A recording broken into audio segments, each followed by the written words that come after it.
fracturas del pilón tibial y creo que al final vamos a tener una sesión de preguntas abiertas, ¿no es cierto, Fernando? Sí, Doc. Vamos a Listo. tener las preguntas que los participantes van a hacer por el chat. Ok.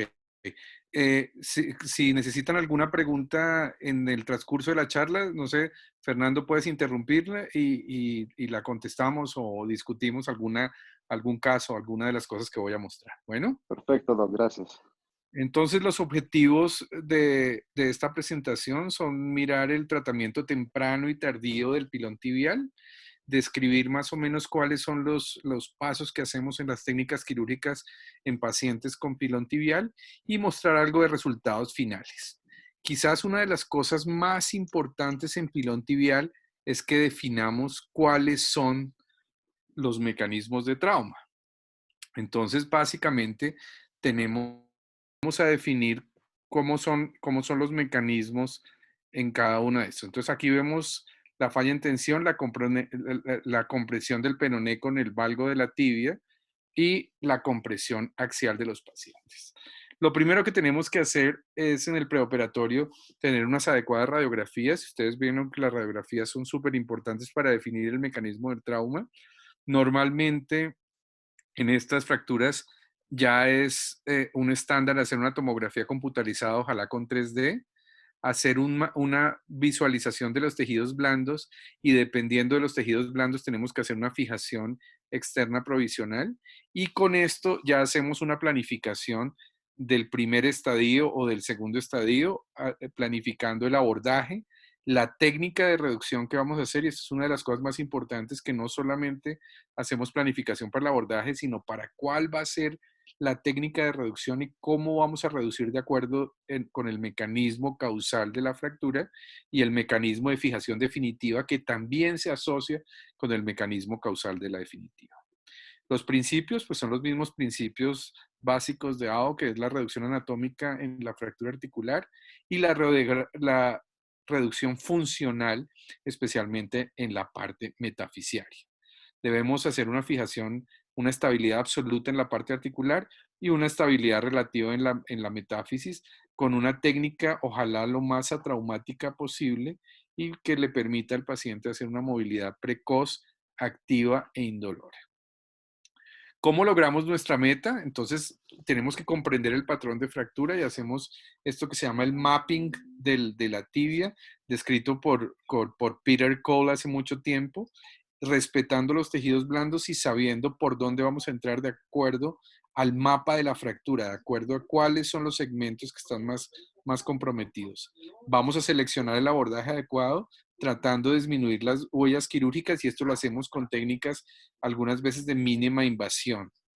Hacer técnicas de reducción que podemos utilizar elementos externos, como lo vamos a ver en algunos de los casos, para tratar de disminuir el efecto sobre el hueso. Entonces, este es un artículo muy interesante que creo que es la base del mapping de todas las articulaciones. Es hecho por Peter Cole, que es una persona muy cercana, especialmente muy cercana a ustedes, porque tiene una misión. Él es como evangélico o mormón, alguna cosa de estas, y tiene una misión en la selva peruana, muy cerca de la selva boliviana de ustedes, y él viene un mes al año a hacer una actividad de su iglesia aquí en la selva peruana.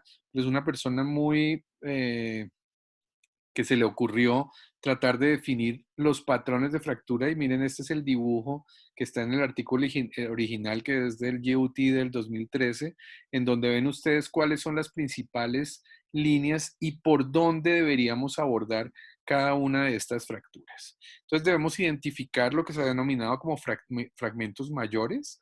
Los fragmentos mayores son el fragmento medial, el fragmento de Chapeau, el fragmento posteromedial o el fragmento de Bollman y las líneas mayores de fractura que casi siempre cumplen con este parámetro. Por eso es tan importante la tomografía porque nos ayuda a identificar estas líneas y nos ayuda a identificar en qué zonas son las impactaciones para tratar de pensar cómo vamos a hacer la progresión en la reducción. En el pilón tibial, lo fundamental son los tejidos blandos. Entonces tenemos que hacer un respeto de los tejidos blandos y tenemos que tratar de que los tejidos blandos sean como en la parte de arriba, no como en la parte de abajo, porque si llegamos a intervenir como en el paciente de abajo, vamos a tener un problema gigantesco porque el paciente muy seguramente va a tener un mal resultado. Entonces seguimos este algoritmo que es en pacientes que tengan pilones muy severos y compromisos muy severos de los tejidos blandos. Hacemos esto de SPAN, Scan and Plan. SPAN es el fijador externo, más o menos de 3 a 6 semanas.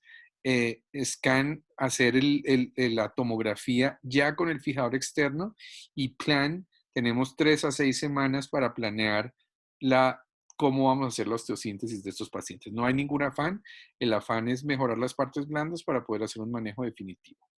Tenemos que hacer un timeout, y el timeout de aquí es buenísimo porque son 3 a 6 semanas en las cuales vamos a pensar cómo vamos a intervenir de acuerdo a la localización de las fracturas. Y este protocolo por etapas, que es un trabajo muy interesante inicialmente de Patterson and Cole y posteriormente de Michael Sirkin, que describe cómo los tejidos blandos van reaccionando a al daño y a la lesión. Entonces él describe cómo más o menos el mejor momento para hacerlo en pilones severos es entre la segunda y la tercera semana. Vamos a seleccionar un abordaje adecuado, y este abordaje adecuado es un abordaje respetando las estructuras neurovasculares y respetando cada una de estas de acuerdo al abordaje, y es lo que se ha denominado hoy en día el abordaje 360 grados, porque ustedes ven que podemos hacer abordajes anteromediales, anterolaterales, mediales, posteromediales, posterolaterales de la tibia y posterolaterales del fémur, de la fíbula, y podemos abordar realmente cada uno de los segmentos, y esto es lo que se ha denominado hacer una visualización 360 grados. Para ya el momento de cirugía tenemos que planificar cómo vamos a posicionar al paciente, y esta es la mejor forma de pensar cómo vamos a posicionar, cómo posicionamos al anestesiólogo, el intensificador, cómo nos posicionamos nosotros y el ayudante quirúrgico y la persona que nos está dando soporte, cómo la posicionamos en el campo, cómo elevamos la extremidad para que la lateral nos dé perfecta en esta forma. Y esto es súper importante, hacer el setup de la mesa quirúrgica para mirar que no tengamos nada que nos interfiera en nuestras visualizaciones. Debemos restaurar pues los ángulos en AP y en lateral que ya conocemos. ¿Qué hacemos para las fracturas interarticulares? Entonces vamos a empezar con algunos casos. Esta es una señora mayor, esta señora tiene alrededor de 80 años, y para los que ustedes hayan venido a Bogotá hay muchísimas, ¿cómo se llaman estas cosas? Ciclovías. O sea, las ciclovías quedan en los andenes, en los sitios para caminar. Entonces tenemos mucho problema con los ancianos que salen de su casa, pasa una bicicleta y los atropella. Entonces esta señora salió de su casa, no se dio cuenta de la bicicleta la atropelló, y miren que tiene una fractura que, ¿cómo la clasificaríamos?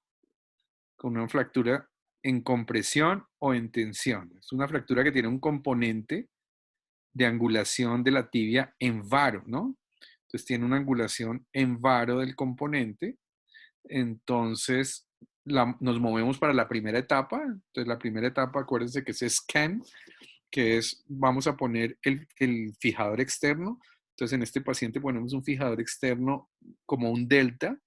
Es muy importante cuando vamos a poner el fijador externo evitar el sitio donde son eh, bueno, entonces la idea es planificar para la primera fase, para el fijador, tratar de poner unas almohadas en el calcáneo para alinear la fractura. Acuérdense que normalmente el pie se va en equino, y si nosotros no ponemos unas almohadas o unos campos en el calcáneo, el paciente va a quedar en equino con la parte más angulada de la parte anterior hacia la piel, y se van a perpetuar las flictenas. Entonces, tiene que quedar como en esta radiografía que ustedes ven, una adecuada alineación en AP, que casi siempre se logra muy bien, pero si no logramos una adecuada alineación en lateral, que es el sitio donde más se hacen flictenas en esta parte anterior, pues entonces vamos a tener problemas. Entonces, miren, este paciente entonces se intervino de esta forma. Inicialmente se hizo esta fijación, una fijación que se considera adecuada Sin embargo, fíjense para dónde tenía la deformidad del paciente. Entonces, el paciente tenía una deformidad en varo, donde se debe poner más una placa medial para tratar de evitar esta deformidad. Entonces, la paciente evoluciona, empieza a apoyar, es una paciente mayor, y se pierde completamente la fijación. ¿Por qué se pierde la fijación? Porque el elemento de fijación, que tiene una reducción muy adecuada y muy bonita, no se puso en el sitio donde normalmente se debe poner, que es en toda la cortical medial, especialmente en estos trastornos de la cortical medial y en estas angulaciones de la cortical medial. Entonces miren cómo falla el elemento y necesitamos pasar nuevamente a la paciente, ahí sí, para ponerle un poste medial completamente que nos impida la pérdida de fijación secundaria que tuvimos en la primera, y dejamos la placa media, la placa anterolateral también, y ese es el resultado posoperatorio. Fíjense que lo que se hizo fue hacer una placa mínimamente invasiva deslizándola, y miren cómo evoluciona desde el punto de vista de consolidación de forma muy favorable. Otra forma de manejar estas fracturas extraarticulares es con clavos intramedulares hoy en día. Miren, esa es una fractura de un pilón tibial extraarticular muy cerquita a la articulación, en donde hace unos años pensaríamos que es una locura hacer un clavo intramedular, pero el clavo intramedular tiene muchas ventajas. Una de las ventajas es que nos permite dar un apoyo precoz.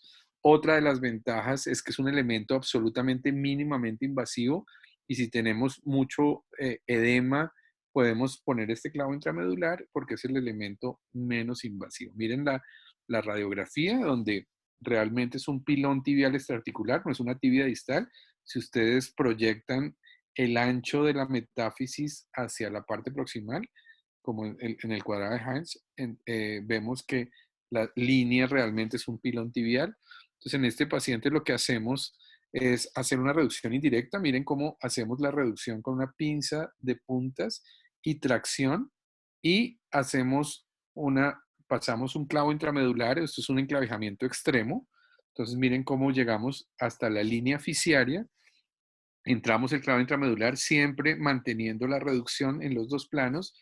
Le ponemos aquí un tornillo polar y ponemos estos tornillos que tienen una lámina de estos tornillos que tienen como una camisa de poliglicol, para evitar el efecto toggling, que es muy frecuente en este tipo de pacientes. ¿Listo? Estos son los resultados definitivos. Miren la reducción en la AP en la lateral, que es una reducción muy, muy, muy buena. Y estos son los resultados a los 3 meses.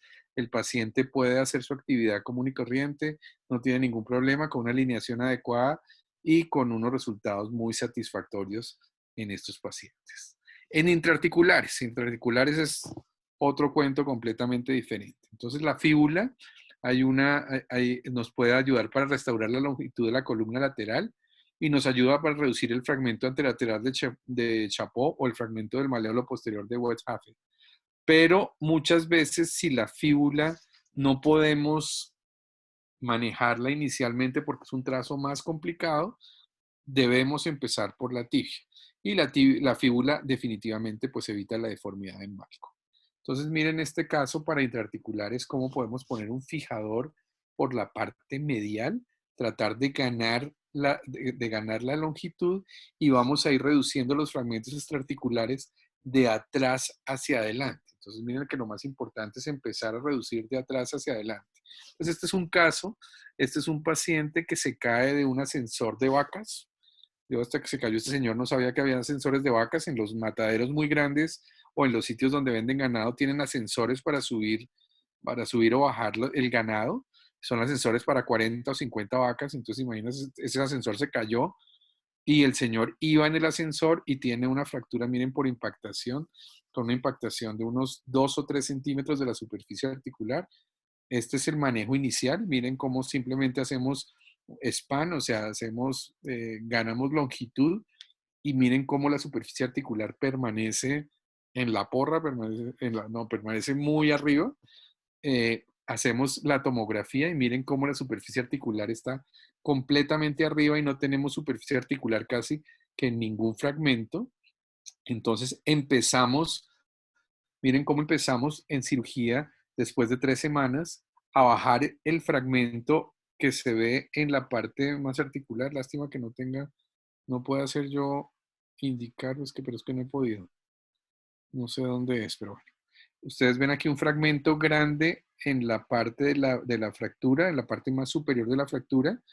Este fragmento es el que bajamos haciendo un abordaje anterior para llegar a tener el fragmento articular. Y miren cómo lo que hago inicialmente es desde adelante hacia atrás, hago una fijación de este fragmento con el pedacito de columna posterior del maléolo posterior que teníamos, y dejo el tornillo intraóseo para luego seguir armando toda la parte anterior. Entonces miren, aquí miren cómo dejamos el tornillo intraóseo. El tornillo lo voy a dejar perdido intraóseo, y aquí voy a bajar el otro pedazo. Entonces uno va bajando de atrás hacia adelante. Aquí ya bajamos la parte de adelante, hacemos una fijación temporal. Miren cómo ponemos otro tornillo para hacer la fijación temporal, ir reduciendo la superficie articular. Ponemos la placa anterolateral y utilizamos otros tornillos para hacer un efecto rafting parecido al efecto en los platillos tibiales, y llenamos el defecto con con un sustituto óseo. En este caso lo llenamos con sulfato cálcico para tratar de disminuir el efecto de pérdida de reducción secundaria en estos pacientes, que es muy similar a la pérdida de reducción secundaria que se produce en los platillos tibiales. Ese es el resultado final. Ustedes ven que tiene una superficie articular muy bien reducida. eh, eh, Posteriormente el paciente evoluciona satisfactoriamente, y miren cómo ya se ve consolidado con el injerto y sin una pérdida de reducción secundaria en la parte articular. Este es otro paciente que ustedes ven aquí, una fractura muy severa en este sitio. Ven las radiografías con férulas. Es un paciente referido, entonces no se ven bien. Hacemos lo mismo, ponemos el fijador externo. Ya con el fijador externo ya podemos analizar mucho mejor la fractura, que es una fractura articular. Miramos todas las proyecciones, miramos cómo le pusieron el fijador para saber por dónde vamos a hacer los abordajes. Planeamos el abordaje, que es un abordaje anterior. Miren que evitamos las zonas donde hay flictenas, y hacemos la planificación para poner los elementos que queremos poner en cada uno de los segmentos. Hacemos un abordaje directo para una visualización directa. Vamos empezando a reducir de atrás hacia adelante, como vimos antes, el fragmento más largo inicialmente. Ponemos las placas, ponemos el sustituto óseo. Miren cómo hacemos una reducción con unas placas invertidas aquí porque tenía un fragmento distinto, y cómo reducimos inicialmente la tibia con esta reducción con 2 placas, y posteriormente, ya reducido, vamos a poner el peroné simplemente para mantener la longitud y evitar que haya una pérdida en valgo. Miren que aquí tenemos un distractor manteniéndonos la reducción mientras acabamos la fijación. Hacemos la fijación del peroné, hacemos la fijación del maléolo medial, y este es el resultado definitivo con este paciente con un abordaje anterior, con un resultado muy satisfactorio desde el punto de vista de reducción y desde el punto de vista de tejidos blandos. Este es un paciente con un trazo articular simple, que se manejó también con un enclavijamiento extremo. Entonces esto es medio locura, porque ustedes ven que es una fractura que es difícil de manejarse con un clavo. Sin embargo, seguimos pensando que el clavo es el mejor método de mínima invasión. Miren que tenía unas lesiones en la piel medio severas. Miren el trazo que tenía articular. Entonces lo que pensamos inicialmente es cerrar el trazo articular con los tornillos y luego hacer un enclavijamiento intramedular. En este caso, como la fíbula ustedes vieron que era relativamente sencilla, entonces hacemos un manejo de la fíbula para ganar longitud y para que nos mantenga la alineación mientras ponemos el clavo intramedular. Entonces miren cómo utilizamos un tornillo intramedular con una placa y una fijación temporal, ganamos la longitud, y luego vamos a hacer la fijación de la fractura articular con un par de tornillos. Aquí venimos y vamos cerrando la parte articular y luego después que ya tenemos fija la parte articular, vamos a introducir un clavo intramedular con este resultado postoperatorio y lo manejamos las partes blandas que estaban lesionadas con un back en este paciente con un resultado muy satisfactorio y miren la evolución con una consolidación completa y una adecuada alineación de esta fractura del pilón tibial con estos resultados a largo plazo y los resultados a largo plazo de los tejidos blandos con una movilidad muy adecuada. Pacientes un poco más marginales, muchos pacientes de estos hoy en día tenemos muchos problemas, especialmente con las motocicletas en pacientes mayores. Miren que este paciente hizo unas fracturas articulares muy marginales. Entonces planeamos cómo hacer la fijación, planeamos cómo hacer los abordajes. Miren que tiene un distractor femoral todo el tiempo para, un fijador, perdón, para mejorar los tejidos blandos. Hacemos la tomografía, miramos cuáles son los fragmentos que tenemos que analizar, cómo tenemos que poner la fijación. Miren esta conminución tan severa en la parte distal. Entonces, en estas conminuciones severas utilizamos otro tipo de placas que ya les vamos a mostrar. ¿Cómo hacemos el posicionamiento del intensificador de imágenes? Miren el paciente con muchas sábanas para levantarlo, para permitir la lateral. Dejamos el fijador incluido porque nos va a servir para mantener la reducción y hacemos la incisión, una incisión anterior. Vamos a ir reduciendo primero los fragmentos más grandes superiores y posteriormente vamos a ir reduciendo la superficie articular. Cuando está reducida la superficie articular, ponemos estas pequeñas placas que se llaman placas ring plate o hoop plate. Hoop plate por su similitud a los, ¿cómo se llaman esto? Ustedes que tienen allá vino. Ustedes han visto los barriles de roble, tienen unas tiras metálicas que se hacen para cuando existe la fermentación que aumenta la presión, el barril no se reviente. Entonces le ponen estas tiras metálicas que son como un cinturón metálico.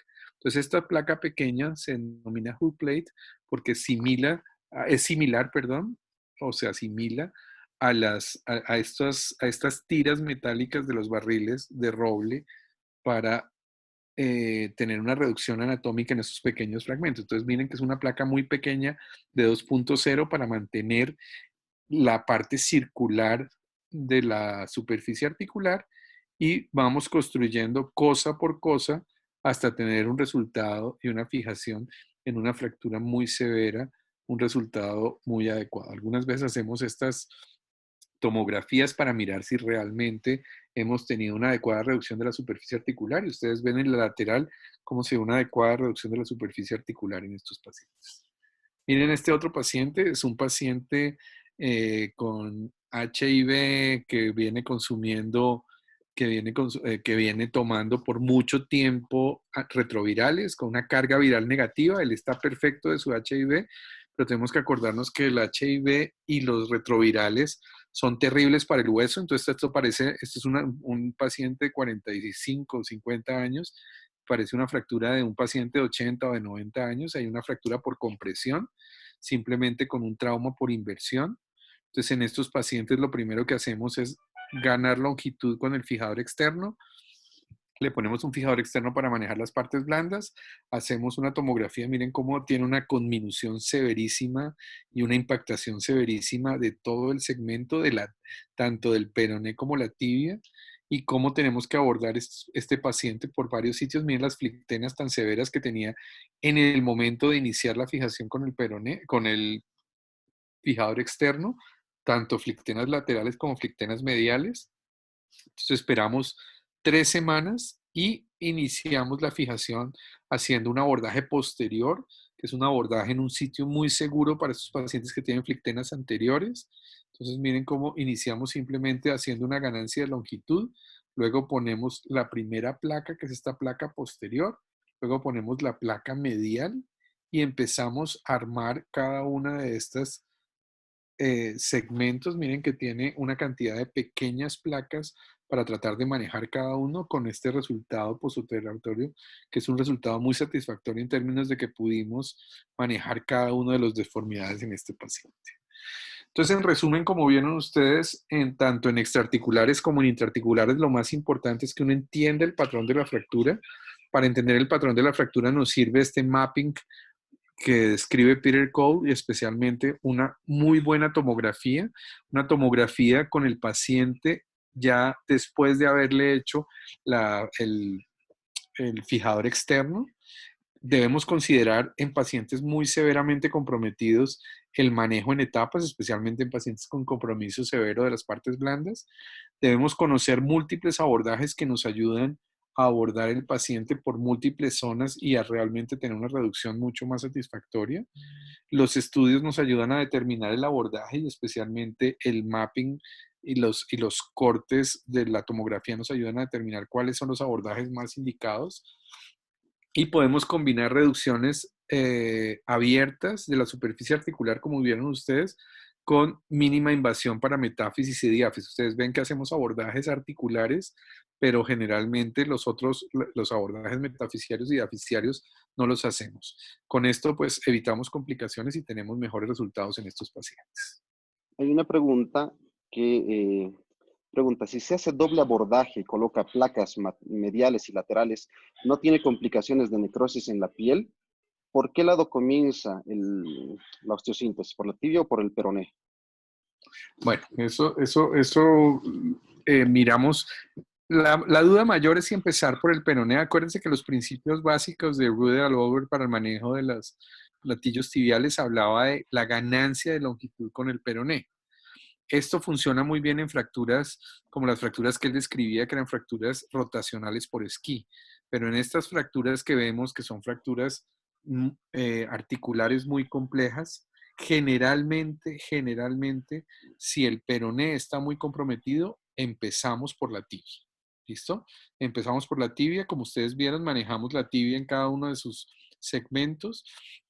Una de las ventajas de los abordajes múltiples, que generalmente hacemos abordajes posteriores, con el abordaje posterior usted puede manejar la parte posterior y el peroné por detrás, y hacemos un abordaje mínimamente invasivo medial para deslizar una placa medial, o un abordaje anterior directo para la superficie articular. Entonces son abordajes que están en dos planos diferentes. Los abordajes posteriores generalmente no tienen problemas de tejidos blandos y se pueden combinar de forma muy segura. ¿Usa injerto autólogo en defectos óseos o solo sustitutos?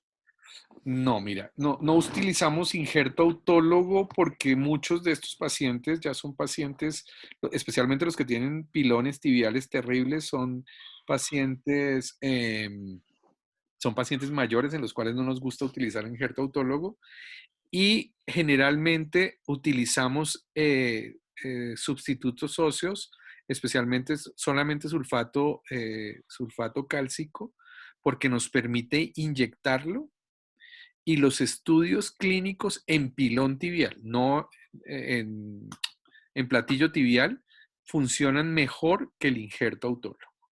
¿Listo? Esto lo avalamos un poco al pilón tibial, aunque no existen estudios de pilón tibial que comparen las dos cosas. Sí existen para el platillo tibial, y el fosfato cálcico es superior al injerto autólogo en términos de disminuir la subsidencia. Y aquí es como si estuviéramos volteando un platillo tibial, exactamente igual, las mismas cargas, que son cargas cizallantes, y lo que quiero yo evitar es que se colapse la superficie articular, entonces por eso utilizamos este tipo de injertos. Una pregunta, ¿en qué situaciones no fija el peroné? Cuando generalmente fijamos el peroné, es una fijación, como ustedes vieron, simplemente sencilla para mantener la columna lateral con un tornillo largo de los de pelvis. Hacemos simplemente la función principal del peroné, si es una fractura sencilla, es simplemente evitar la deformidad en valgo. Entonces siempre le ponemos un peroné. Tal vez les mostré algún caso. Ahora sí se ve. Ahora estamos viéndola, listo. Sí. Entonces, Entonces miren algunos casos que yo les mostraba en trazos simples del peroné.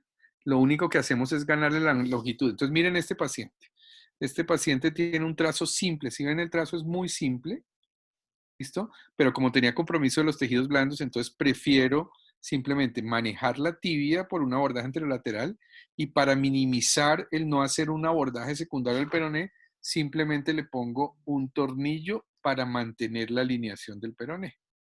Entonces miren cómo se mantiene la alineación del peroné. En trazos simples manejamos esto. Cuando el trazo es un poquito más complejo que les mostraba, aquí por ejemplo no se manejó porque es una fractura que tiene la fractura del peroné muy arriba. Pero les mostraba otro caso, espérense aquí. Por ejemplo, miren, este paciente tiene un trauma axial. ¿Listo? No tiene ni en varo, ni en tensión, ni en compresión. Entonces, como tiene un trauma axial, el trauma axial es directo sobre la tibia y no tuvo compromiso del peroné. Miren cómo el peroné está intacto, y eso pasa mucho en traumas axiales. En traumas axiales, que es el tercer mecanismo de trauma en los pilones, aunque la tibia esté desbaratada, normalmente el peroné está íntegro o tiene una fractura no desplazada, como en este caso, y no lo manejamos. ¿Ok? Perfecto. Y Otra creo que pregunta. había otro aquí espérate que hay otro, de un clavo intramedular, donde el clavo intramedular lo que hacemos es este. Entonces miren que este es un trazo donde ponemos un tornillo intramedular para ganar la longitud y con dentro de la placa, y luego ponemos simplemente un par de tornillitos para mantener la longitud y mantener la columna lateral. Acuérdense que en pilón tibial hablamos hoy en día de mantener como en el radio distal la columna lateral, la columna medial y la columna central. Entonces, para mantener la columna central. ¿Listo? Bueno. Perfecto. ¿Qué límite anatómico del pilón tibial? ¿Cómo diferenciarlo de una fractura articular distal? Es la pregunta. Entonces lo que uno hace es, ¿se acuerdan? Eso hay una medida de Nao, que es simplemente proyectar la zona más gruesa de la metáfisis, proyectarla en el otro sentido, y uno hace un cuadrado. Si el, si el sitio de trauma máximo está dentro de este cuadrado, es un pilón tibial. Si está afuera, es una fractura de tibia extraarticular.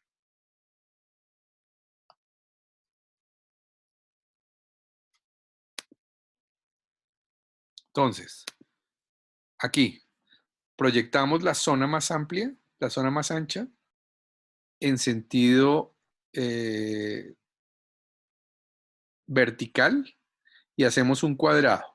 Ustedes ven que aquí la zona de mayor impacto está dentro de ese cuadrado, entonces este es un pilón tibial. ¿Ok? Perfecto. Eh, Gracias por su presentación, dicen algunos. Mi pregunta va enfocada a si usted tiene experiencia en artrodesis primaria en fracturas complejas. No, nunca he hecho en fracturas complejas. Fíjense que tenemos fracturas muy complejas, pero siempre tratamos de al menos armarlas para después hacer una artrodesis en una articulación sin pérdida de altura.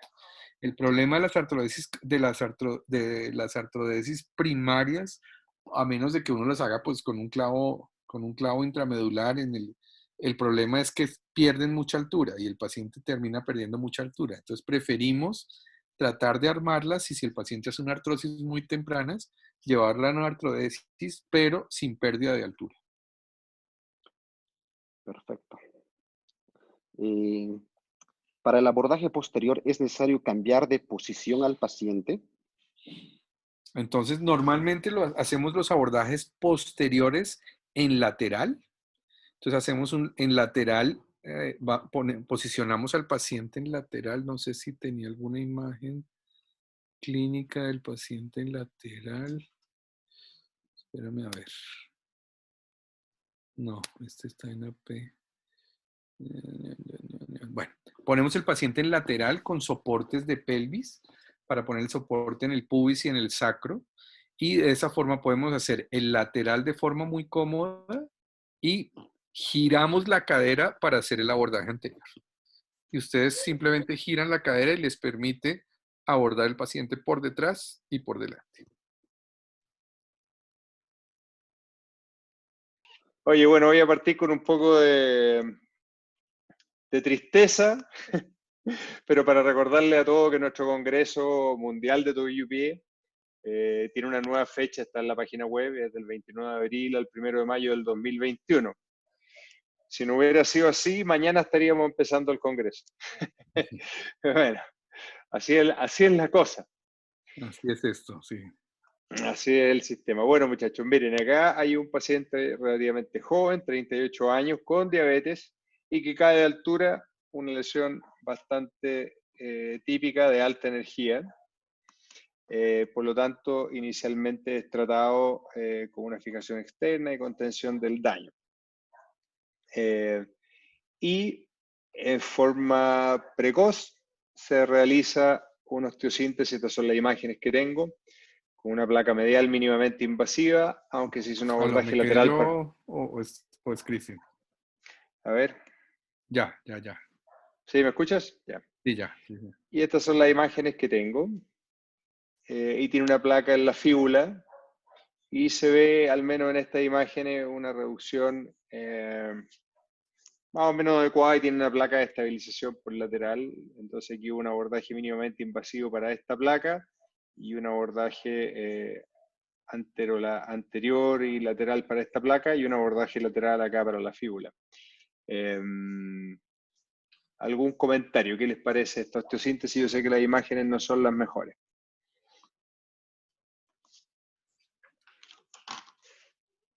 Carlos, por favor, tu comentario. ¿Yo? Sí, Bueno, yo creo que es un paciente con un trauma de alta energía. La fractura realmente parecía, ¿te puedes devolver un segundito a la anterior? No, con el fijador. Sin tener la tomografía, realmente parece un trazo relativamente simple en la superficie articular y muy severo en la parte metafisiaria.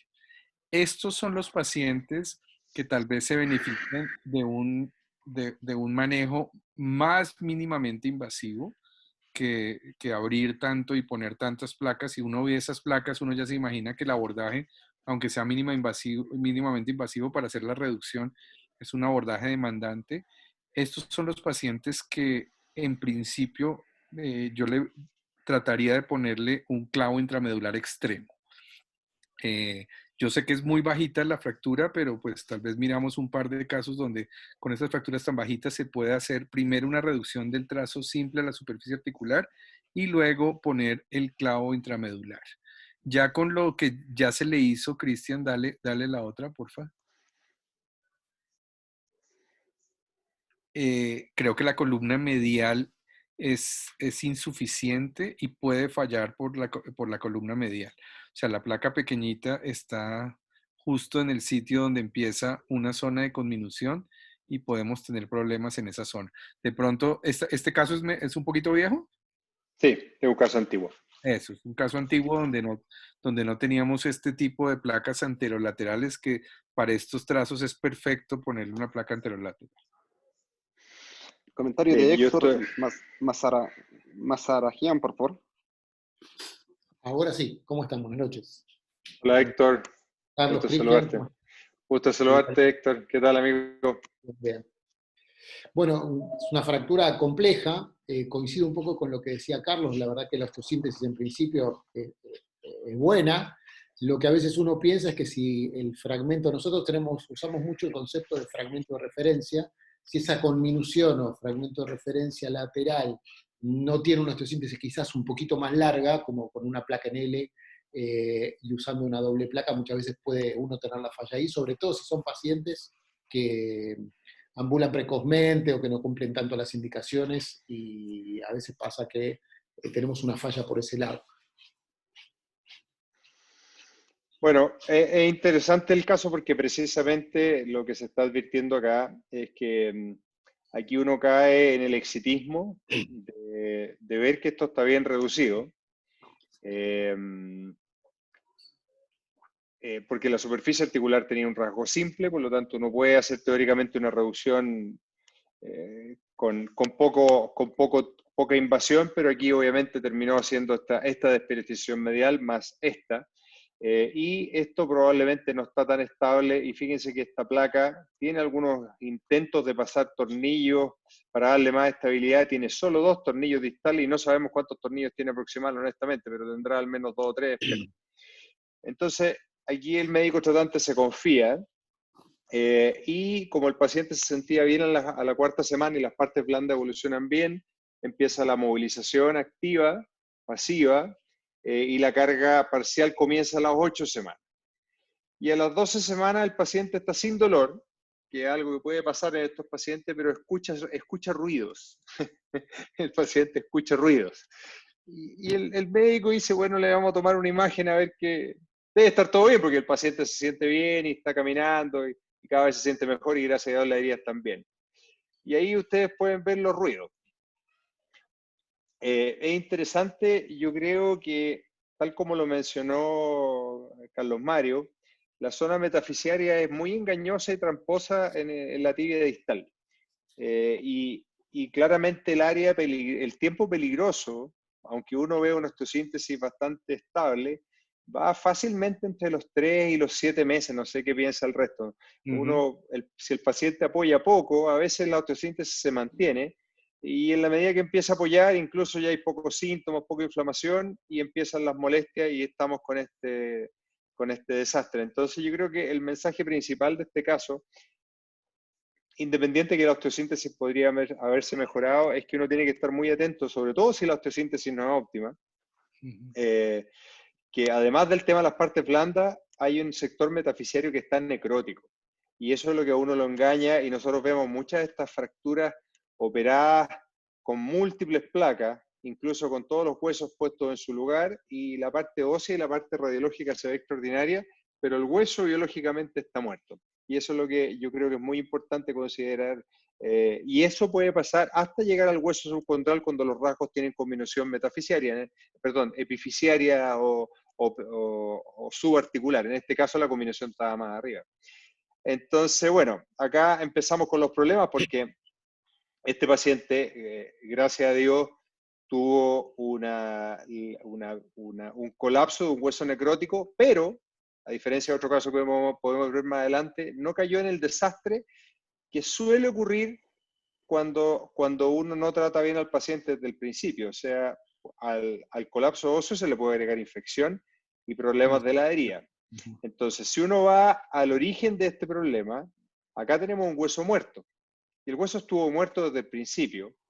Por lo tanto, en ese escenario, uno no debería ser demasiado optimista y debería resecar ese hueso muerto, que es lo que se hizo. Uno puede, en términos generales, resecar hasta 4 centímetros de hueso, que es lo que acepta el colapso sobre todo el retorno venoso. Si uno colapsa más de 4 centímetros o de 4 hacia arriba, el retorno venoso se entorpece y la circulación se torna límite, como una norma general. Obviamente es bueno aportar circulación a la zona. Se hizo un flap pediculado de recto femoral. Ahí ustedes pueden ver el acortamiento. Y para tratar el acortamiento se puso un fijador externo para elongar a proximal. En términos generales, ustedes saben que esto obliga necesariamente a estos transportes óseos, que es una buena forma de compensar el largo. Primero te permite solucionar el problema distal, porque acortas el hueso y pones hueso sano con hueso sano. Te permite que la solución de partes blandas sea un poco menos compleja, que es algo que a veces uno hace inmediatamente. Y este es un buen tema porque en casos con mucha lesión de partes blandas, la alternativa de una fijación externa circular primaria a veces no es tan mala idea. Sobre todo en los casos con lesiones de partes blandas extremas, sobre todo cuando permite armar fijaciones de este tipo que eventualmente permiten acortar y hacer compresión acá y hacer una elongación.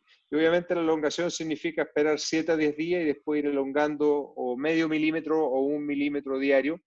y después el tiempo para que esto consolide es 2 a 3 veces el tiempo que se demoró en elongar. Entonces hay que hacerse una idea de que el paciente está 6 meses con este fijador externo por lo menos, y con un listado gigantesco de complicaciones asociadas a las fijaciones externas. Gracias a Dios, este paciente evolucionó bastante bien, con una superficie articular obviamente con alteraciones, pero gracias a Dios consolidó y sin infección, pero entre comillas, error o exceso de confianza puede haberle costado una osteomielitis, una infección y una eventual amputación de la extremidad de este paciente.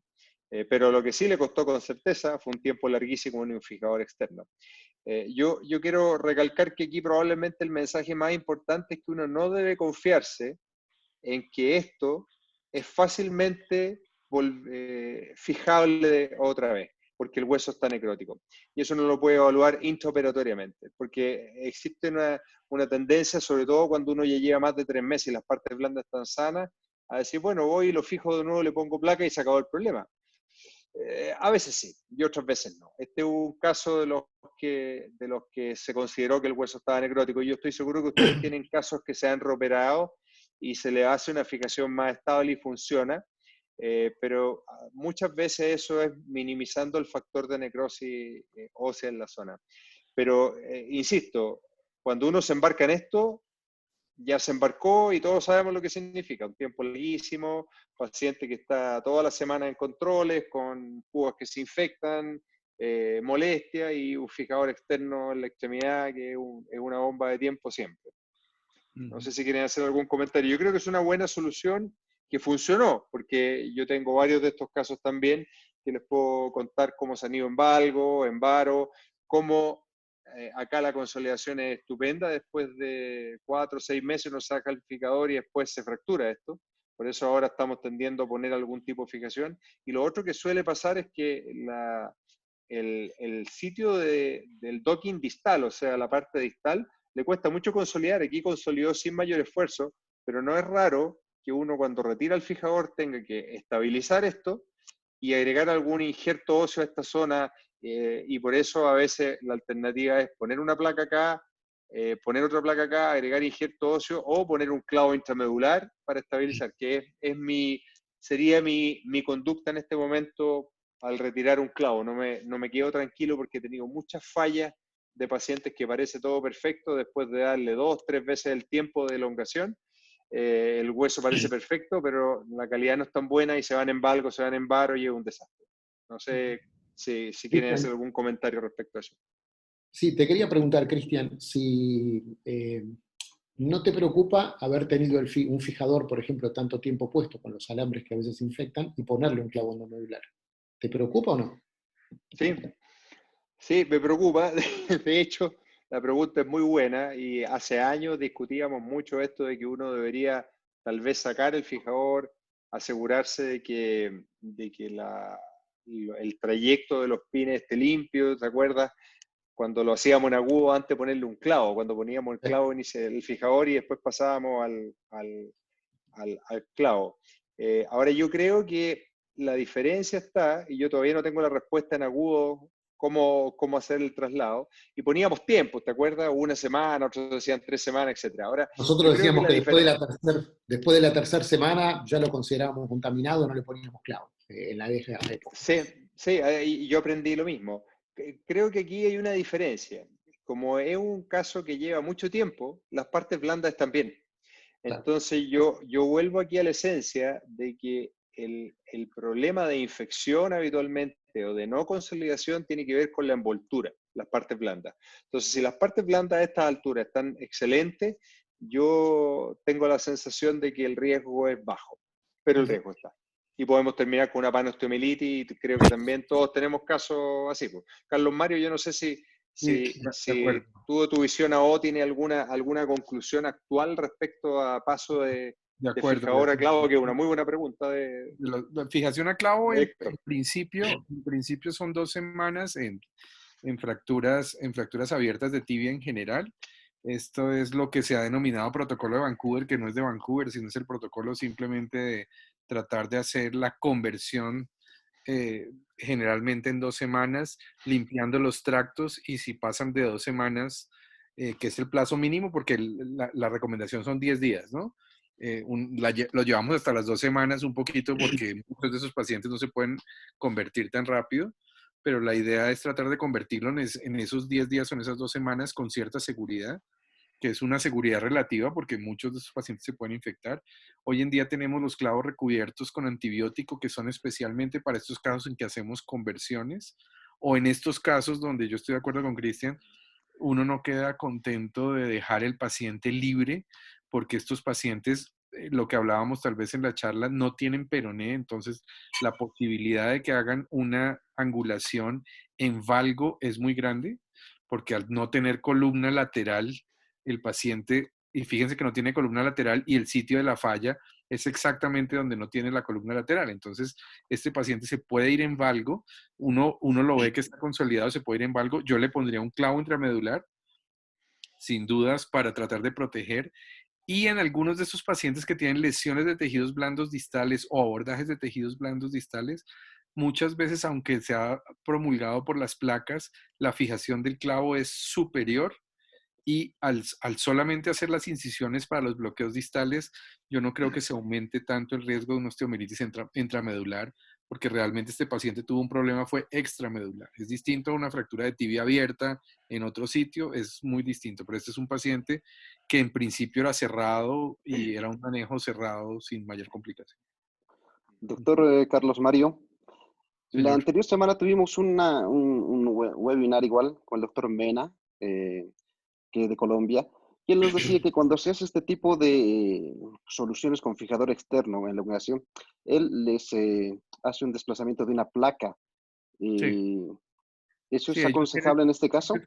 ellos tienen una escuela muy juiciosa que son Mena y otras personas de Medellín que hacen muchísima fijación externa y ellos hacen disminución del tiempo de fijadores externos poniendo placas, inclusive antes de que el paciente consolide. Simplemente lo que quieren es tratar de, cuando el paciente ya logra la longitud, le deslizan una placa y hacen una placa deslizada mínimamente invasiva para disminuir los tiempos de fijador externo. Tienen muy buena experiencia, pero fíjate que esta es una placa, esta es una fractura bien distal, que hacerle una placa es un riesgo también, porque tocaría hacer una placa medial y el paciente tendría la posibilidad, al no tener peroné, de fallar en valgo. ¿Listo? Yo creo que para este paciente específico, la mejor opción sería cubrirlo con un clavo intramedular. Bueno, yo tengo poca experiencia en elongación, he hecho pocos casos, este caso no es mío, de hecho. He hecho pocos casos, pero he sufrido con los pocos casos.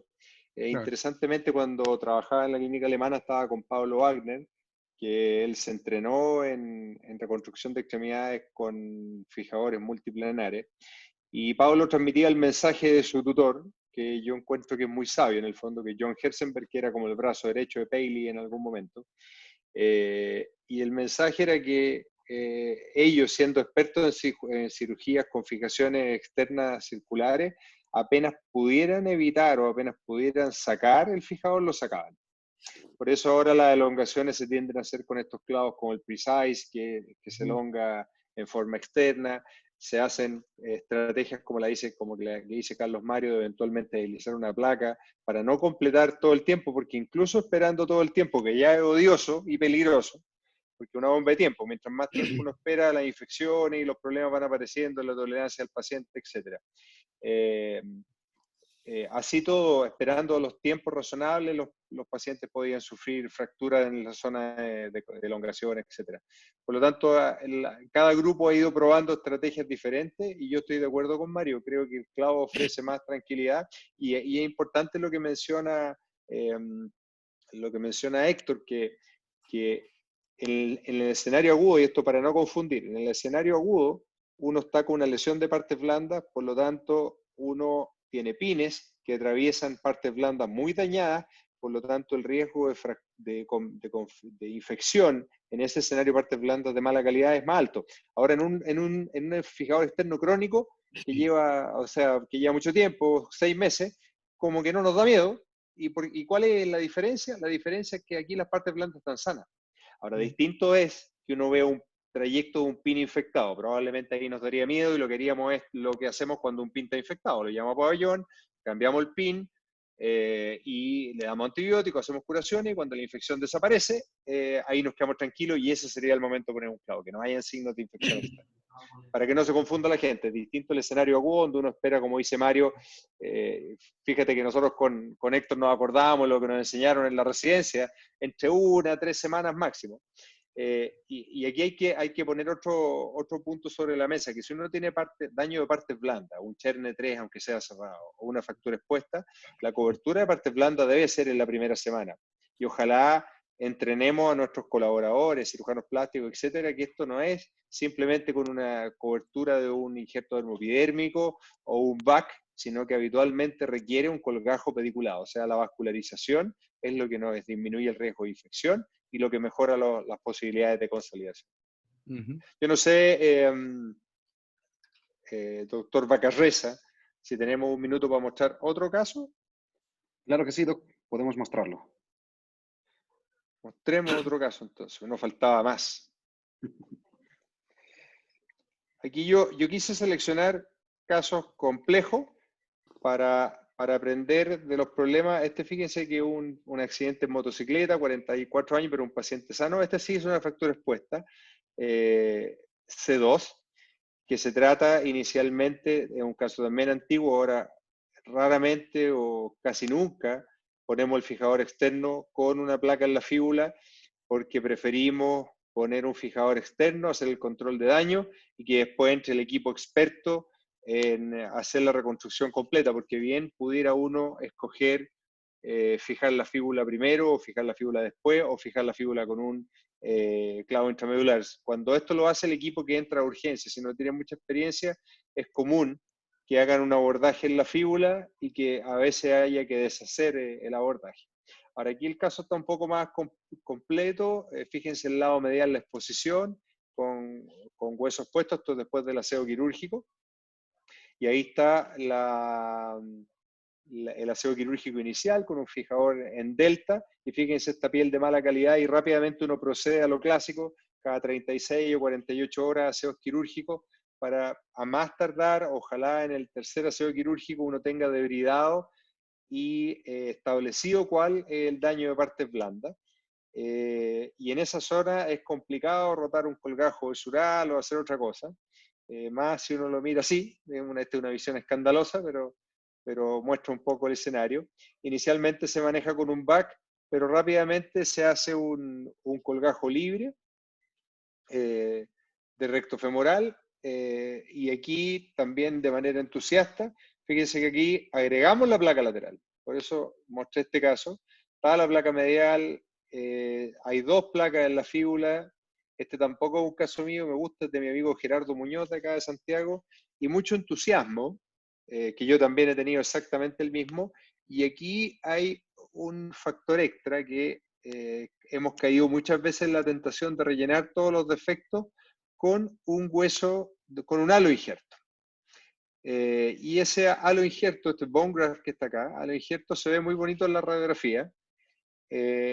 Y aquí se hace el colgajo, se fijan, esa es la exposición real, se hace la fijación y en ese momento se pone el colgajo, un colgajo que funciona perfecto en manos expertas de un cirujano plástico, gracias a Dios bien vascularizado, y se ve estupendo, sin infección, con buenas partes blandas, con la expectativa de que una buena irrigación compense el hueso necrótico. Entonces aquí se hizo algo diferente al otro paciente. Se eliminó el hueso necrótico, se agregó una buena irrigación desde el primer momento con un colgajo libre, porque esto era expuesto, entonces excelente.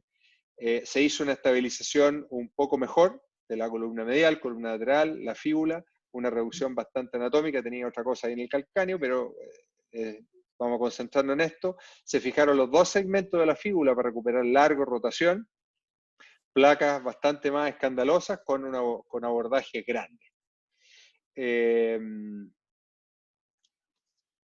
Y se intentó compensar el defecto, igual que en el otro caso, metafisiario con injerto óseo, pero con factores de crecimiento, o sea, con todo lo que, con Infuse, que es proteína morfogenética ósea, que es cara, pero que teóricamente estimula la consolidación. O sea, está mejor hecho que el otro caso, en teoría, y inicialmente se mantiene bien. Esto fíjense que acá es a los 3 meses, y a los 9 meses ya el paciente se aburrió de hacer descarga, qué sé yo, y se siente bien también. Viene caminando con un bastón, qué sé yo, poco dolor, pero nota algo extraño porque nota que no está bien derecho el pie y también tiene ruido y tiene cosas. Los pacientes en Chile tienen cosas, no sé, no sé. Siento cosas, doctor, en mi pie. Y si uno mira la radiografía, ya aparecen los tornillos rotos, y ya la superficie articular ya no está tan bien alineada. Miren la otra imagen, la línea roja, cómo se está yendo en valgo. Si no se hubiera ido tan en valgo, a veces uno se entusiasma y hemos visto pacientes donde un colapso parcial de la osteosíntesis permite que se impacten focos necróticos y terminen de consolidar, siempre cuando no afecte el alineamiento ni articular y tampoco el alineamiento general de la extremidad, pero en este caso afectó el alineamiento general de la extremidad. Entonces, aquí con mayor detalle uno ve los tornillos rotos y en el escáner puede confirmar claramente la no unión. Entonces estamos frente a una no unión que gracias a Dios no está infectada. De nuevo, por caer un poco en el optimismo de olvidar la zona metafisiaria, en este caso rellenarla con injerto, infuse, e incluso haber tomado la precaución de agregar un colgajo muy vascularizado, que podría haber funcionado. Yo tengo casos así que han funcionado, este es un ejemplo que no está funcionado, no ha funcionado. Ahora, la superficie articular, si uno la mira con detalle, está bastante bien alineada, pero obviamente tiene pequeños escalones, una articulación con mucha más combinación, por lo tanto el pronóstico articular ya es discutible.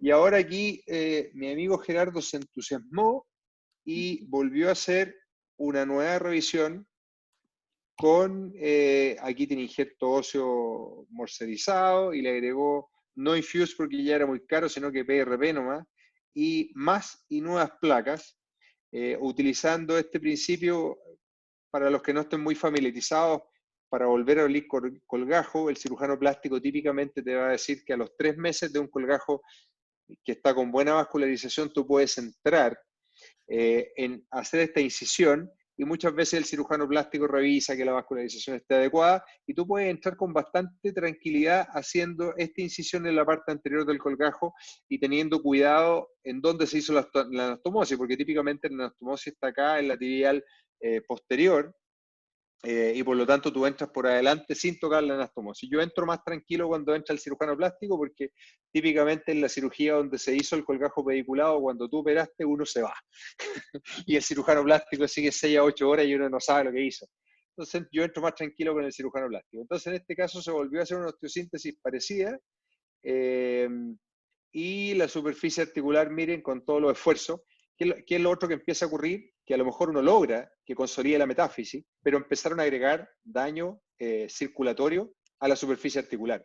Ahora, no podemos decir que esto pudo haber sido evitado, a lo mejor iba a ocurrir de todas maneras, pero ciertamente haber entrado de nuevo con una incisión a esa zona le agrega más necrosis a la zona. Y finalmente el paciente consolida, pero con una destrucción articular. Yo no conozco el resto de lo que pasó con el paciente, me da la impresión que terminó una artrodesis después, posterior. Entonces, aquí es importante de nuevo recalcar el concepto. Aquí interesantemente no nos estamos focalizando en técnicas, maniobras de la superficie articular, sino que estoy poniendo 2 ejemplos donde hubo un manejo un poco distinto, pero igualmente falla otra vez la metáfisis, y fíjense en el momento en el que falla este paciente a los 9 meses. Por eso yo decía que el rango de los 3, 7, 8 meses, cerca para mí el promedio de los 5 meses es muy peligroso. El No, paciente se siente bien. y lo que tú dices, estos pacientes normalmente logran empezar a apoyar y muchas veces lo que le dicen a uno es lo que tú estás diciendo, que ellos ven que el pie se les está yendo hacia un lado, generalmente en valgo, y el paciente mismo nota, me dice, mire, no me duele, yo puedo mover, yo camino, pero siento que se está perdiendo la reducción. Eso esto yo creo que estos casos están buenísimos, es porque nos ayuda a mirar que muchas veces al principio somos muy confiados de poner cosas que realmente no tienen mucha sustentación, como poner aloinjertos en estos pacientes. El poner aloinjertos es una bomba de tiempo. Afortunadamente, como dices tú, no se infectó, pero el riesgo de una infección con un aloinjerto, una fractura tan severa como esta, es terminar en una amputación, eh, en una amputación en este paciente. Entonces, cuando miro casos como este, me pasa lo mismo que cuando analizo las fracturas de calcáneo. Termina siendo finalmente mucho más trascendente asegurarse, primero, que no se infecte. Acuérdense que en medicina uno primero salva la vida, después salva la extremidad y después salva la función. Entonces, primero, que no se infecte. Segundo, que consolide. Y tercero, que consolide con buen alineamiento. Entonces, cuando yo voy a buscar que se salve la función, quiero un buen alineamiento. En el caso del calcáneo, quiero largo, quiero ancho, quiero que no queden deformidades en bar o algo. Si la articulación no queda tan perfecta, para mí es menos importante. Entonces, cuando yo siento, y aquí viene la parte subjetiva, que uno tiene que hacer esfuerzos excesivos en el daño de partes blandas para conseguir una reducción anatómica, se puede, pero a veces a costa de un sacrificio gigante de las partes blandas que después terminan con necrosis de todos esos fragmentos, porque uno puede armar un puzzle de múltiples fragmentos, pero esos fragmentos tienen habitualmente mala irrigación. Y aquí es cuando yo prefiero usar esta combinación de abordaje artroscópico, cirugía mínimamente invasiva, y romper un poco el principio básico de la O que dice, y aquí va a ser interesante el comentario de Carlos Mario, porque yo me he inclinado con el tiempo a sacrificar la superficie articular. Yo en las fracturas de calcáneo me importa poco el Sanders que tiene, me importa reducir la forma de la articulación, y eso se puede hacer con muy poco daño de partes blandas en forma mínimamente invasiva, a veces sin abordaje, y se puede estabilizar con tornillo. Y acá trato, en algunos casos, si la superficie articular tiene fragmentos que son ordenables o reducibles, usar la artroscopía para poner en posición los fragmentos grandes. Y si uno tiene un buen alineamiento, yo prefiero que el resto de los fragmentos no se necrosen y consoliden con pequeños escalones, con un alineamiento perfecto, porque esos son los pacientes que suelen tener artrosis poco dolorosa. Recuerden que el tobillo, teniendo un tercio de la superficie articular de la rodilla, un tercio del espesor de la articulación de la rodilla y la cadera, hace poca artrosis, a menos que uno le altera el alineamiento. Entonces, interesantemente, con el tiempo me he inclinado a conservar el alineamiento, y es por eso que en casos muy severos, donde yo sé o tengo alta sospecha de que el paciente va a terminar con infección, no unión, es cuando prefiero usar el fijador externo multiplanar. Hago poco daño, mantengo alineamiento, trato de mantener los fragmentos articulares en la mejor posición posible. Y esos son los pacientes extremos, especialmente accidentes de alta energía, fracturas de pilones expuestos bilaterales. Para mí un pilón expuesto bilateral es indicación de fijador externo en ambos lados, y a veces como tratamiento definitivo, porque me ha pasado que esos son los casos que terminan con no uniones infectadas en los dos lados, y es un desastre. Es un desastre, y que nos duele el alma, porque estamos batallando por salvar la extremidad, tenemos conflictos con el paciente, y a los pacientes les cuesta mucho entender que la infección no fue culpa del médico. Así en Latinoamérica todos sabemos muy bien. Cuando algo sale mal, porque todos los pacientes llegan, se han fijado que el paciente cuando reclama, dice: a mi marido yo lo traje sano, doctor, y ahora se va así, sin una pierna. Siempre llegan sanos a las clínicas y a los hospitales, es una cosa que es bien complejo de entender. Yo lo traje sano y usted me lo devuelve en este estado. Entonces, para disminuir ese riesgo, es que uno dice, en estos casos es mejor hacer poca invasión, solo un fijador externo. Entonces, no sé si Carlos Mario ha llegado en algunos casos a sacrificar un poco la reducción, que en el concepto O es que la metáfisis se puede reducir en forma relativa para obtener el alineamiento, pero la superficie articular, la epífisis, requiere reducción absoluta, o sea, fijación directa de cada fragmento. Y yo creo que hay casos en los que, para resumir el concepto que quería transmitirle, donde uno tiene que sacrificar que la reducción sea anatómica. Porque además, aunque sea anatómica, y voy a irme al ejemplo más extremo, el acetábulo en la cadera, aunque quede anatómica, el 50% de esos acetábulos van a ser artrosis dolorosa. Entonces, acá, uno por intentar la reducción anatómica de múltiples fragmentos pequeños, que algunos, a todos nos ha pasado que lo terminamos poniendo desde la mesa, o sea, un fragmento avascular, y lo terminamos poniendo desde la mesa, y hicimos para hacer eso y armar el puzzle, abordajes anteriores, posteriores, anteromediales. Creo que hay un límite que es subjetivo, que no es bueno cruzar. No sé si Carlos Mario o Héctor también han sacrificado a veces reducciones articulares solo tratando de conservar el alineamiento. Lamentablemente el doctor Olarte tuvo que abandonar el chat porque tenía ya programada otra reunión, pero seguimos con el doctor Héctor y con Jorge Zabalaga también. Jorge, ¿qué opine algo? Está más callado que boletero de peaje ahí. Te dejé hablar, amigo, llegaste tarde. Sí, bueno. Lamento. Bueno, yo coincido contigo.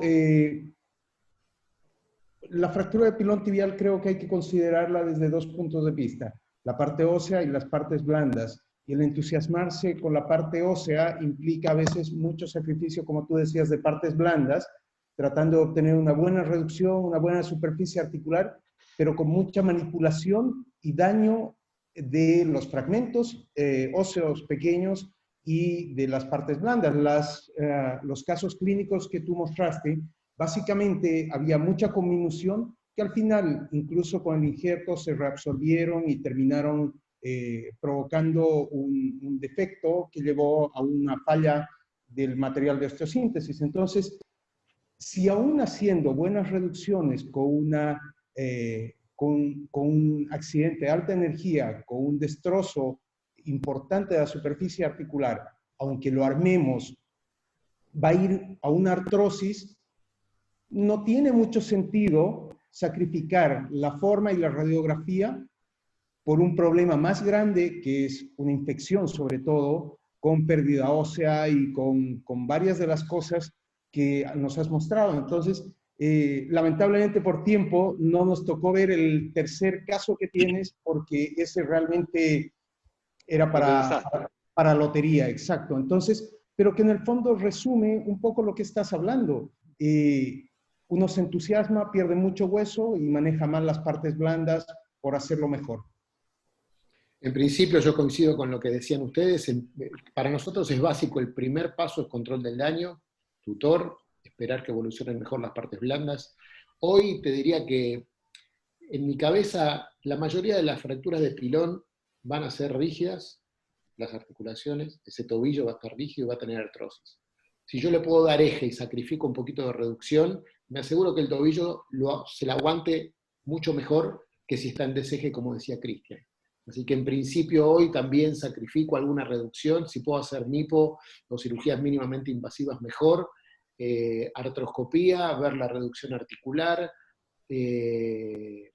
placas con abordajes mínimamente invasivos si se puede, y en el caso que no se pueda, bueno, hacer un abordaje mayor, pero básicamente en principio hoy sacrificaría un poquito de reducción, sobre todo de los fragmentos que no son intraarticulares, y me manejaría digamos, teniendo en cuenta el eje. Porque, como decía Cristian, la artrosis, si está en eje del tobillo, se tolera bastante bien, y si está en deseje, no. Y teniendo ese concepto que la mayoría de los pilones que operé no quedaron perfectos, pueden quedar bien la radiografía, pero eran tobillos rígidos y tobillos que tenían alguna molestia, con lo cual prefiero dejarlo en eje, porque en el día de mañana, si le tengo que hacer una artrodesis, es mucho más sencillo. La puedo hacer artroscópica, la puedo hacer minoinvasiva, la puedo hacer de la manera, o poner una prótesis, pero por lo menos voy a tener. Es interesante, no sé si Jorge tú también coincides en esta tendencia a quebrar un poco el principio de la reducción absoluta de las superficies articulares en todos los casos, porque uno a veces va de cabeza a eso. Y ahí es cuando uno corre más riesgo de lo más dramático que es no unión infectada. Pues creo que estamos de acuerdo que hay una tendencia a ser cuidadosos en los casos de más alta energía. Distinto de los casos de baja energía, porque es como que fuera otro animal. La baja energía uno... Sí. Bueno, comparado con los de baja energía, el tiempo quirúrgico es diferente. Hay varias cosas que difieren. Pareciera otra fractura en otro sector.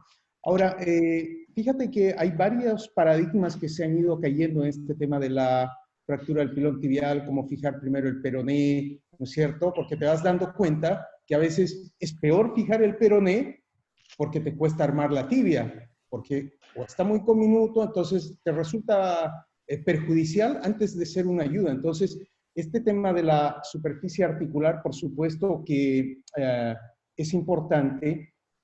Creo que hay que armar lo mejor que se pueda siempre. Sin embargo, no hay que exagerar, hay que tener una superficie relativamente buena, bien alineada, pero no reducir todos esos fragmentos con sacrificio de las partes blandas. Y ese concepto cambió bastante en los últimos tiempos y sigue siendo controvertido. Yo en la época en que aprendí en la residencia, era primero el peroné siempre. Y después nos dimos cuenta que si el pilón está muy roto y el lado medial está muy roto, cuando vos armaste el peroné no podés terminar de reducir. Entonces a veces hacemos primero, siempre teniendo ese concepto que decía antes del fragmento de referencia, que es el fragmento más grande, que me permite abrir la ventana para poder ver el resto y empezar a armar desde ahí. Así que hoy tratamos de darle longitud con el tutor cuando hacemos el control del daño, alineación, longitud al peroné, y si después tengo que armar primero el lado medial, lo puedo armar, a veces podemos dejar parte del fijador puesto para que nos mantenga algo de posición, y empezar a veces desde el lado medial y no tener tanto en cuenta el peroné. No sé si Cristian opina lo mismo. No puedo estar más de acuerdo a propósito de los paradigmas que decía Jorge, dices tú también, cómo hemos ido cambiando. A mí también me gusta el concepto del fragmento más grande que te permite ir anclando los otros fragmentos más pequeños al fragmento más grande. Así que muy de acuerdo. Así que con esto uno resume. Inclusive el tema del abordaje cambió bastante. Antes era siempre lateral y adelante. Hoy tenemos distintos abordajes, posterolateral, posteromedial, muchas veces por el abordaje teniendo el fragmento de referencia como concepto, al reducir atrás te permite armar parte del peroné y la sindesmosis, la estabilización de la sindesmosis. Es un tema largo para tocar cada ítem en particular. Sí. Pero hoy todo eso fue cambiando bastante, yo creo que para mejor. Sin casarme, ¿no es cierto?, con ningún método en particular, porque cada fractura es diferente. Cristian, muy de acuerdo. Hemos hecho la pregunta al auditorio y ¿será posible que podamos ver el tercer caso, así tal vez de forma rápida? Claro, no faltaba más. Fue bueno anunciarlo. Es claro, es un caso un poco largo, pero es bueno también tener en mente cuando ocurren casos dramáticos. Este es un caso de Jorge Filippi, un hombre joven que tiene una explosión a gas en un trabajo en la calle, con un daño severo de partes blandas. Miren esta imagen, con una combinación. Aquí es un caso también especial, porque a propósito de daño severo de la superficie articular, mire el daño severo no solo de la metáfisis, sino que de la superficie articular. Entonces, este caso, que se presenta así, miren la superficie articular, que se trata con un fijador externo, se le pone la placa en la fíbula, miren de nuevo la superficie articular, por el lado lateral se ve bien, pero miren el lado medial. Realmente un desastre, obviamente con una pérdida de stock óseo gigantesca, porque esos fragmentos la mayoría están necróticos. Entonces, aquí tenemos otro dilema.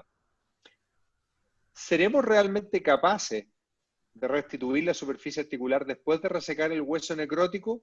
Y la respuesta es bien fácil, porque uno piensa, si yo saco todos estos fragmentos necróticos, no me queda tibia distal. Por lo tanto, aquí el problema es que no tengo tibia distal para armar. Y por lo tanto, una manera de solucionar las partes blandas es tratar de hacer una artrodesis primaria, que es otro escenario que va apuntando en la misma dirección. ¿Qué es lo que queremos? Queremos un alineamiento adecuado con el menor daño posible de partes blandas, y en este caso, asumiendo que la superficie articular se va a perder, no hacemos mayores esfuerzos, ni perdemos tiempo, ni hacemos más daño reduciendo la superficie articular. Y, de nuevo, inicialmente se ve bien, pero también subestimando un poco el hueso tal vez necrótico, porque cuando uno está ahí, uno quiere sacar lo menos posible, pues, obviamente. Y en este caso, ahí estaba el hueso, se pone, y fíjense lo que se hizo. Ahí está el pedazo de hueso, y después se pone encima. ¿Y cómo se ve? Se ve bonito. Pero si aceleramos el proceso, el hueso no consolida, se dinamiza, y sigue sin consolidar, pero el paciente caminaba y empiezan los problemas. Y esto es lo que conversábamos antes de la bomba de tiempo. Si uno espera lo suficiente sin que se solucione la consolidación, tarde o temprano la infección va a transformarse en no unión y la no unión se va a infectar.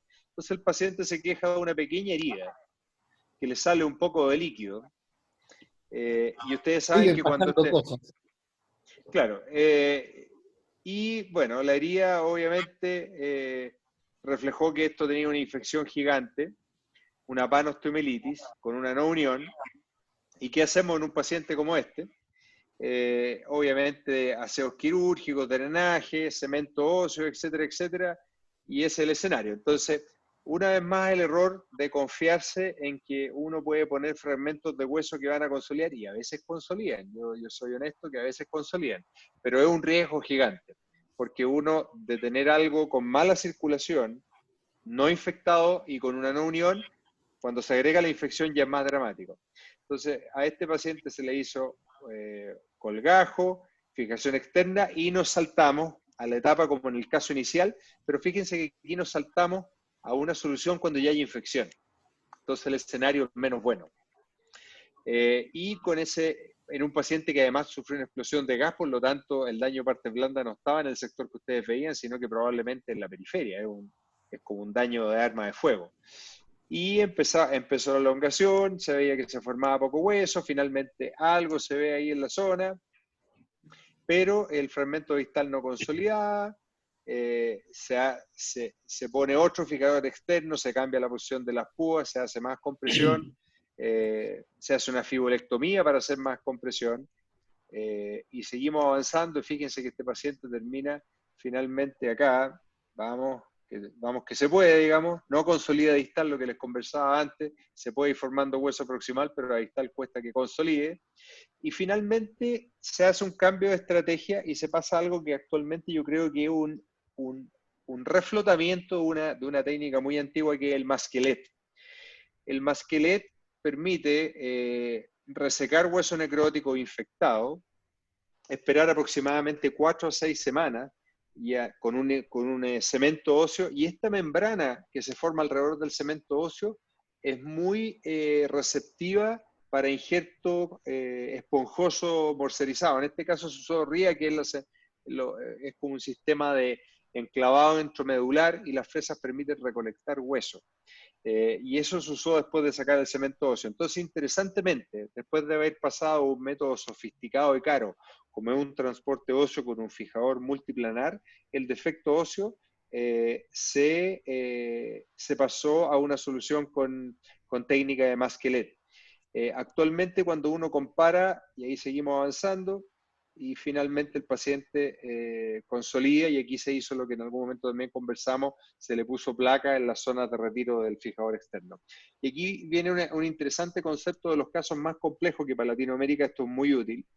La técnica de masquelet versus las técnicas de reconstrucción ósea con transportes óseos son equivalentes en sus resultados, pero los pacientes terminan mucho más satisfechos con el masquelet.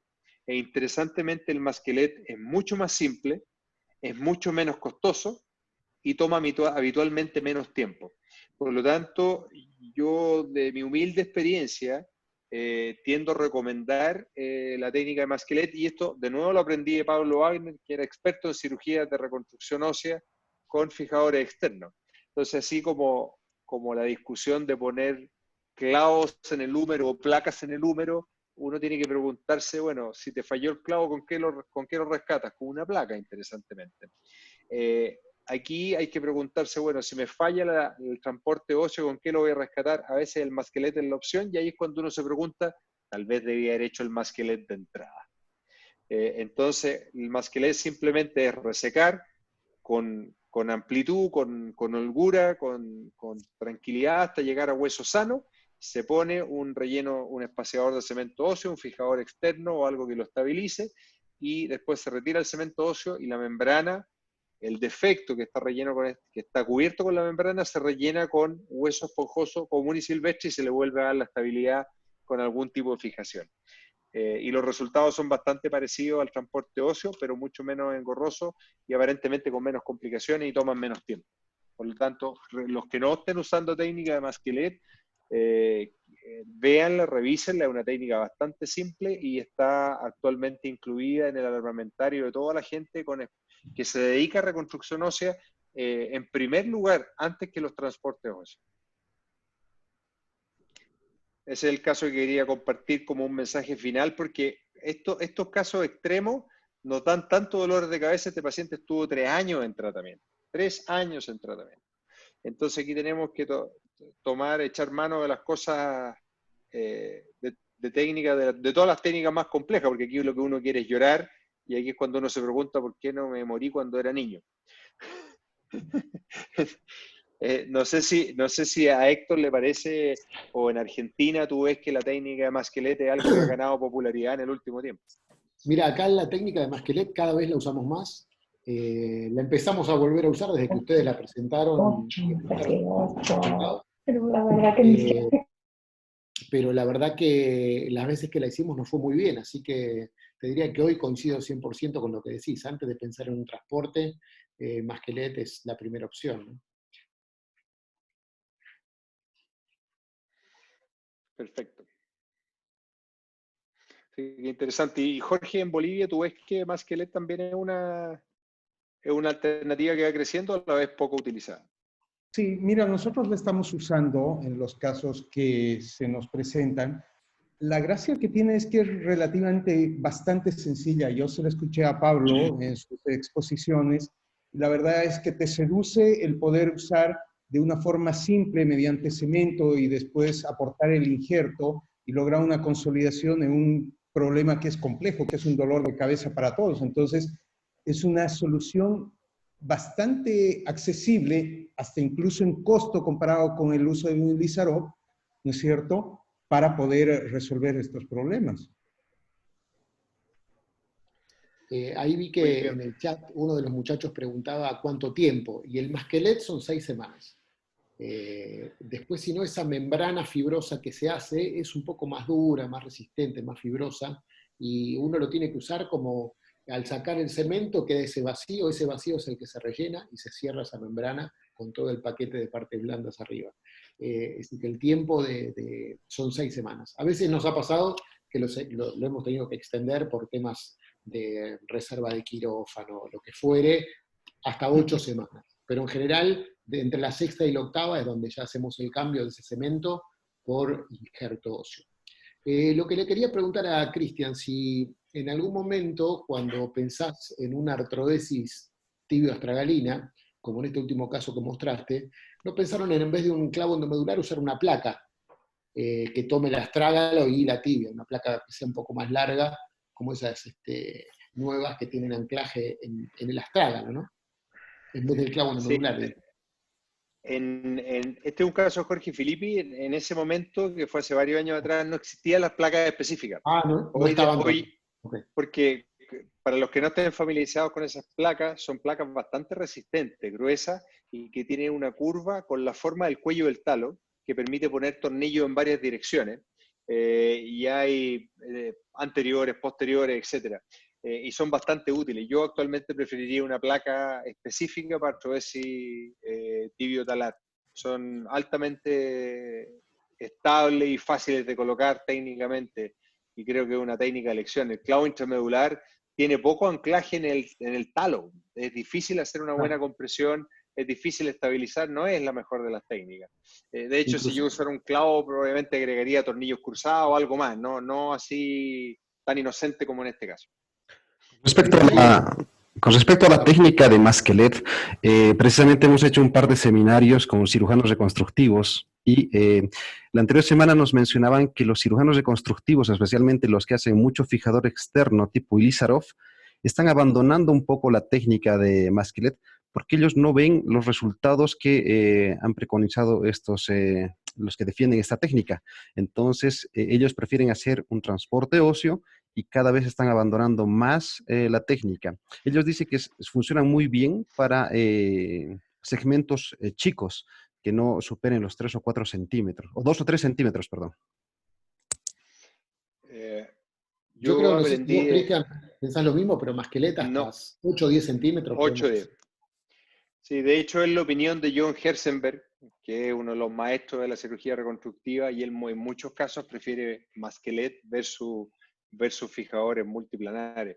Yo revisé hace poco, porque lo presenté en un congreso en Dresden, y lo presenté también el año pasado en Corea, en noviembre, y revisé toda la literatura comparando masquelet versus técnicas reconstructivas con transporte óseo.